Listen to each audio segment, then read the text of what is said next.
যাত্রাবাড়ি থানার 3টি মামলা এবং মুগদা থানার 1টি মামলা, সর্বসাকুল্যে আজকে 4টি মামলায় জুনায়েদ আহমেদ পলককে গ্রেপ্তার দেখানো হয়েছে।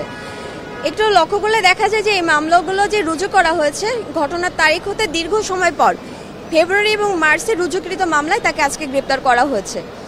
এই মামলাগুলো দীর্ঘ সময় পর অতি পরিকল্পিতভাবে এবং উদ্দেশ্যপ্রণোদিতভাবেই করা হয়েছে এবং ঢালাওভাবে এই মামলাগুলোতে তার নাম সংযুক্ত করা হয়েছে এবং তাকে গ্রেপ্তার করে প্রতিনিয়ত হয়রানি করা হচ্ছে। আজকে বিজ্ঞ আদালতে তার বিরুদ্ধে যে 4টি মামলা আনা হয়েছে সেটার জন্য আমরা বিজ্ঞ আদালতে জামিন চেয়েছি। বিজ্ঞ আদালত পরবর্তীতে সংশ্লিষ্ট কোর্টে শুনানির জন্য প্রেরণ করেন। আমাদের এ যাবৎ পর্যন্ত 60 ঊর্ধ্বে মামলা, এ পর্যন্ত মামলা হয়েছে 100 শতাধিকের উপরে, কিন্তু গ্রেপ্তার দেখানো হয়েছে 60-এর উপরে। এবং প্রত্যেকটি মামলা, এই যে মামলাগুলো হয়েছে কোনোটাতেই তার বিরুদ্ধে কোনো সুনির্দিষ্ট অভিযোগ নেই, শুধুমাত্র ঢালাওভাবে তাকে এই মামলাগুলোতে দেখানো হয়েছে।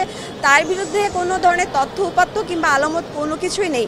জুনায়েদ আহমেদ পলক তিনি গণপ্রজাতন্ত্রী বাংলাদেশ সরকারের ডাক, টেলিযোগাযোগ ও তথ্য মন্ত্রণালয়ের একজন প্রতিমন্ত্রী হিসেবে দায়িত্ব পালন করেছেন। সেক্ষেত্রে এই সকল অভিযোগের কোনো জয়েন্ট লাইবিলিটিসও তার উপরে বর্তায় না, শুধুমাত্র রাজনৈতিক প্রতিহিংসার শিকার তিনি।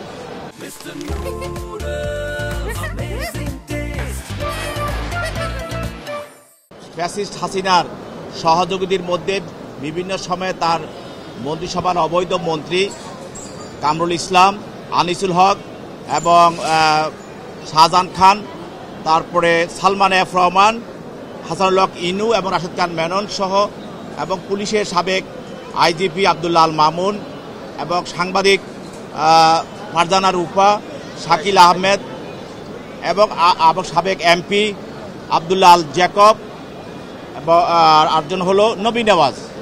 মোট এই 15 জনকে বিজ্ঞ আদালতে তদন্তকারী কর্মকর্তা উপস্থাপন করে তাদের অনেকেরই সৌনের গ্রেপ্তার, বিভিন্ন মামলায় গ্রেপ্তার দেখার জন্য প্রার্থনা করেন।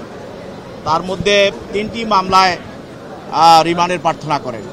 বাকি মামলাগুলোতে আসামিদেরকে গ্রেপ্তার দেখানো হয়, যেহেতু তারা এই মামলাগুলোর আজহারনামী আসামি। আর 3টি মামলায়, একটি মামলায় আব্দুল্লাহ আল মামুন এবং যাত্রাবাড়ির যে বিতর্কিত ওসি হাসান, তাদের বিরুদ্ধে 3 দিনের রিমান্ড মঞ্জুর করা, মামুনের বিরুদ্ধে 3 দিন রিমান্ড এবং হাসানের বিরুদ্ধে 5 দিন রিমান্ড। আরেকটি মামলায় সাবেক অবৈধ এমপি আব্দুল্লাহ আল জ্যাকব, তার বিরুদ্ধে 3 দিন রিমান্ড এবং সাবেক অবৈধ এমপি নবী নেওয়াজ, তার বিরুদ্ধে 5 দিনের রিমান্ড মঞ্জুর করা হয়। যাদের বিরুদ্ধে রিমান্ড মঞ্জুর করা হয় তাদেরকে জিজ্ঞাসাবাদ করার জন্য তদন্তকারী কর্মকর্তার হেফাজতে প্রদান করেন। আর যাদেরকে সৌনেরেস করা হয় তাদেরকে সিডব্লিউ মূলে জেল হাজতে প্রেরণ করা হয়। যাত্রাবাড়ির একটি হত্যা মামলা, এটা হলো গত 5-8-24 তারিখের একটি মামলা। এই মামলায় মোজাম্মেল হক বাবু এবং শাকিল আহমেদ এবং ফারজানা রূপা তারা এজাহারনামী আসামি। তদন্তকারী কর্মকর্তা এই মামলার তদন্তে অন্যান্য আসামিদের জিজ্ঞাসাবাদ করে এবং ঘটনার বিভিন্ন বিষয়, ভিডিও চিত্র এবং তাদের কনভারসেশন বিভিন্ন কিছু পর্যালোচনা করে তাদেরকে এই মামলার সঙ্গে সম্পৃক্ত থাকার কারণে তাদেরকে জিজ্ঞাসাবাদ করার প্রয়োজন হয়। তার জন্য তাদেরকে জিজ্ঞাসাবাদ নয়, তাদেরকে এই মামলা পরবর্তীতে জিজ্ঞাসাবাদ করা হবে। আপাতত তাদেরকে এই মামলায় গ্রেপ্তার দেখানোর জন্য প্রয়োজন হয়, সেই জন্য তাদের বিরুদ্ধে সৌনাশ করার জন্য তাদেরকে এই মামলা গ্রেপ্তার দেখানোর জন্য প্রার্থনা করা হয় এবং তাদের প্রার্থনা মঞ্জুর করা হয়।